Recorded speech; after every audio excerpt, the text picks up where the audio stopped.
Welcome to జనం మాట. నేను మీ చంద్ర. రాష్ట్రంలో ఎన్నికల వాడివేడి మొదలైంది. అందులో భాగంగా టీడీపీ జనసేన పొత్తు సరిపోదు, వైఎస్ఆర్ కాంగ్రెస్ పార్టీని ఢీకొనడానికి అంటూ బీజేపీని కూడా తోడు తెచ్చుకుంది. మరి ఇదే నేపథ్యంలో టైమ్స్ నౌ సర్వే ఒక సర్వే చేసింది. ఈ సర్వే ప్రతి నెల చేస్తూనే ఉంటుంది, అంచనాలు వేస్తూనే ఉంటుంది. అంటే గెలుపోటములు ఎలా ఉంటాయి అన్నది ఒక అంచనా వేస్తుంది. అయితే ఈ లేటెస్ట్ గా ఒక సర్వేని రిలీజ్ చేసింది టైమ్స్ నౌ సర్వే. అంటే ఏపీలో ఏ పార్టీకి ఎన్ని సీట్లు వస్తాయి, ఏం కథ అని ఒక సర్వే అయితే చేసింది. ఈ సర్వేలో మళ్ళీ ఒకసారి వైఎస్ఆర్ కాంగ్రెస్ పార్టీ అధికారాన్ని కైవసం చేసుకుంటుందని క్లియర్ కట్ గా చెప్పింది. ఏ విధంగా మనం వాళ్ళు ఎక్స్ లో పోస్ట్ చేశారు. ఆంధ్రప్రదేశ్ టోటల్ పార్లమెంట్ సీట్లు 25.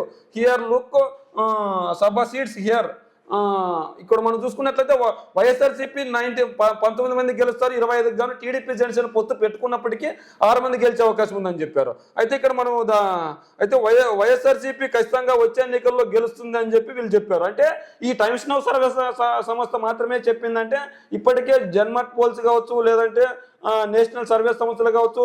ఈ సర్వే సంస్థ తెలంగాణలో నిజమైంది, ఆ తర్వాత అక్కడ ఎటువో కర్ణాటకలో నిజమైంది, నేషనల్లో నిజమైంది.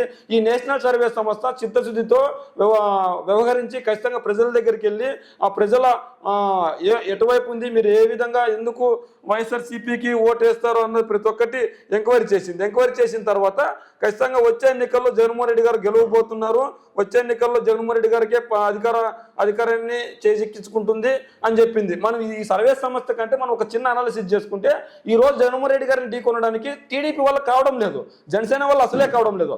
అందులో భాగంగానే ఈ రోజు టీడీపీ జనసేన పొత్తు పెట్టుకొని జనసేనకి 24 సీట్లు కేటాయించింది. మరి వీళ్ళిద్దరూతో పాటు ఇంకా పొత్తు పెట్టుకుంటేనే మనం ఢీకొనగలుగుతాం జగన్మోహన్ రెడ్డి గారిని అని చెప్పేసి వ్యవస్థలను మేనేజ్ చేసే అధికార పార్టీ మన దగ్గర ఉంటే బాగుంటుంది. సెంట్రల్లో మనకి అధికారంలో ఉన్న బీజేపీ కనుక మనతో పాటు ఉంటే ఎలక్షన్ కమిషన్ని మ్యానిపులేటింగ్ చేసి కొద్దిగా లబ్ధి చేకూర్చుకోవచ్చు అని చెప్పేసి బీజేపీతో లోపాయికరంగా ఒప్పందం చేసుకుంటుంది. అయినా బీజేపీ పొత్తు పెట్టుకుంటుందా పెట్టుకోదంటే అనుమానంగా ఉంది. అయినప్పటికీ వీళ్ళు బీజేపీ పెద్దల ప్రాబ్లం కోసం వాళ్ళ కోసం ప్రాగలాడుతూనే ఉన్నారు.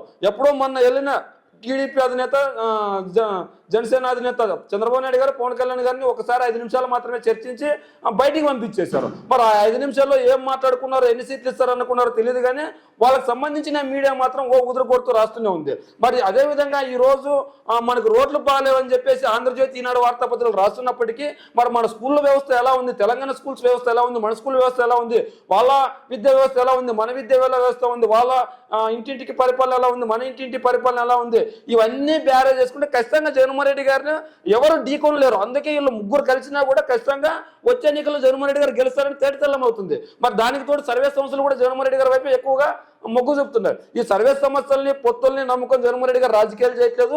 పేద ప్రజలకు మంచి చేసి ఆ మంచి చేశాను కాబట్టి వచ్చే ఎన్నికల్లో నన్ను గెలిపించండి, మీకు మంచి చేయకపోతే నాకు ఓటు వేయకండి అని చెప్పగలుగుతున్నారంటే దాదాపు అయిన 98% పీపుల్స్కి మంచి జరిగారు. ఆ మిగిలిన 2% పీపుల్ ఎవరంటే ధనిక సామాజిక వర్గం వాళ్ళు. ఆ ధనిక సామాజిక వర్గం వాళ్ళకి ఎంత చేసినా కూడా మంచి చేసినట్లు ఉండదు. కాబట్టి వాళ్ళకి ఓట్లు నాకు పడిన ఓటే పడకపోయిన ఓటే ఎవరైతే పేదలు ఉన్నారో ఆ పేదల ఓట్లు నాకు పడితే చాలు అని చెప్పి జగన్మోహన్ రెడ్డి గారు ప్రయత్నాలు చేస్తున్నారు. అందులో భాగంగా నా వల్ల మీకు మంచి జరిగితే నాకు ఓటేయండి, లేకుంటే నాకు ఓటేయకడని చెప్పిన నాయకుడు ఎవరు లేరు. మరి చంద్రబాబు నాయుడు గారు అన్ని రోజులు పరిపాలన చేశారు, 14 సంవత్సరాలు ముఖ్యమంత్రిగా ఉన్నారు. మరి ఎందుకు ఆ మాట అనలేకపోతున్నాడు? మరి ఎందుకు జగన్మోహన్ రెడ్డి గారు తెచ్చిన సంక్షేమ పథకాలు ఈ రోజు కొనసాగిస్తానగలుగుతున్నాడు? అంటే జగన్మోహన్ రెడ్డి గారు మార్గం కనిపిస్తుంది మనకి.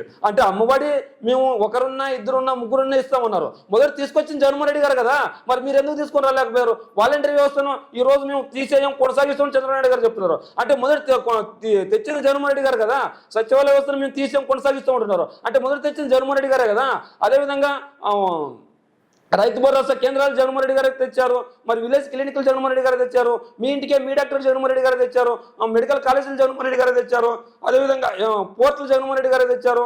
మరి ప్రాజెక్టులు వెలుగొండ ప్రాజెక్టులు జగన్మోహన్ రెడ్డి గారు పూర్తి చేశారు. మరి ఎటు చూసినా జగన్మోహన్ రెడ్డి గారు అన్ని చేశారు. మరి చంద్రబాబు నాయుడు గారు చేసింది ఏంటంటే కొన్ని దోచుకున్నారు. ఆ దోచుకోవడం వల్ల చంద్రబాబు నాయుడు గారు శిక్షలు అనిపిస్తున్నారు. మరి ఇవన్నీ పక్కన పెడితే ఈ రోజు సర్వే సంస్థలు కూడా ఎందుకు జగన్మోహన్ రెడ్డి గారు మొగ్గు చూపుతున్నాయంటే ఈ పనులన్నీ చేసింది జగన్మోహన్ రెడ్డి గారు కాబట్టి సర్వే సంస్థల్లో కూడా తేటతెల్లంగా కనిపిస్తుంది. జగన్మోహన్ రెడ్డి గారు మంచి కనిపిస్తుంది. అందులో భాగంగా దాదాపు ఎన్ని సీట్లు 19 సీట్లు క్లియర్ కట్గా వైఎస్ఆర్సీపీ గెలుచుకుంటుంది. టీడీపీ జనసేన పొత్తు పెట్టుకున్నా కూడా 25 ఎంపీ స్థానాలకు కానీ 6 స్థానాలు మాత్రం గెలుచుకుంటుంది. మరి బీజేపీ కలిస్తే పరిస్థితి ఎలా ఉంటుందో ఒక అంచనా అయితే వేయాల్సి ఉంటుంది. ఇంకా బీజేపీ కూడా ప్రస్తుతానికి టీడీపీ జనసేన పొత్తులో మెర్జ్ కాలేదు. మరి ఏదేమైనప్పటికీ వచ్చే ఎన్నికల్లో మాత్రం జగన్మోహన్ రెడ్డి గారు క్లియర్ కట్గా విన్ కాబోతున్నట్టు టైమ్స్ నౌ సర్వే సంస్థ అయితే చెప్పేసింది. మరి మీరేమనుకుంటున్నారో మీ కామెంట్ రూపంలో తెలియజేయండి.